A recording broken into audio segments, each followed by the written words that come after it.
Hello po sa inyong lahat. Ito muli si Mr. Du. Kumusta po kayo? Medyo matagal-tagal din po tayo hindi nakapag-vlog kasi dulot ng medyo busy. At syempre, maraming tayong ginagawa sa ating small business, sa ating pamilya, lalo na sa mga anak. Ito guys, dapat hugasan muna natin.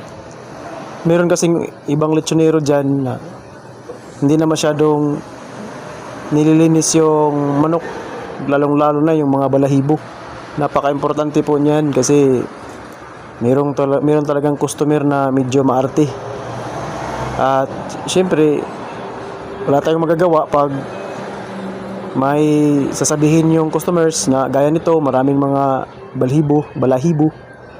At yung ilalim ng manok, syempre, tingnan natin din. Merong mga natitirang mga laman loob. Kasi hindi talaga yan ma-perfect. Meron talaga yang natitira. Kaya hugasan ng maigi. Dapat malinis talaga ng manok para iwas tayo sa customers complaint. At syempre, ito mag-inject tayo. Ito po yung timpla natin. Itong timpla natin ay hilaw po ito, hindi po ito niluluto. Kaya pag na-inject ito sa ating manok, kasabay po silang maluto ng manok at yung timpla. Kaya napakasarap at napaka-juicy. Kasi preskong-presko yan. Yung timba nga pala ng ating manok ay 800 grams. Medyo maliit yan guys. At 250 po yung binta natin dyan.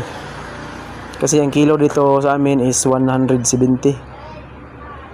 So, dyan po tayo nakakakuha ng medyo okay yung profit natin. Kasi yung 800 grams lang yung niluluto natin. Total, lalaki din yan pagkatapos ng inject. Lumalaki yan. Magandang tingnan sa pagtuhog. Kaya hindi tayo mag-worry dyan. Tamang-tama lang naman yan na 250 yung 800 grams. At ito guys, tingnan nyo yung pag-inject ko. Ganito lang po ang pag-inject ko. Sa akin lang po ito. Hindi ko naman nilalahat kasi iba-iba po yung style ng pag-inject. Ito yung style ng pag-inject ko. Sa ilalim talaga yan. Dapat sa ilalim mo i-inject para pag tumagos yung timpla niya, doon pa rin sa ilalim ng kanyang katawan mahuhulog yung timpla sa ilalim ng katawan niya. Kaya ganun lang po yung natin for today's video natin. Ito lang po yun, paghugas at pag-inject. Paano i-process kasi importante yan. At dyan sa may breast niya, dapat dyan ina-injikan nyo kasi hindi makapasok ang timpla dyan.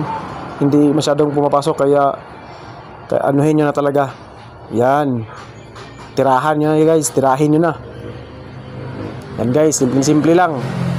Tapos yung sa ating wings, ganyan lang po guys. So ganyan. Tingnan nyo lang. Dyan nyo po itusok para talaga swak na swak ang timpla.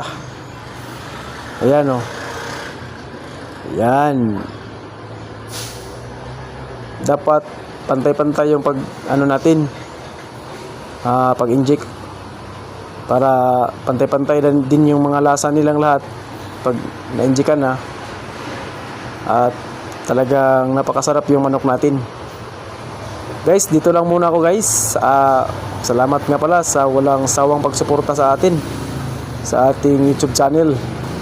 Ganon din naman sa ating FB page.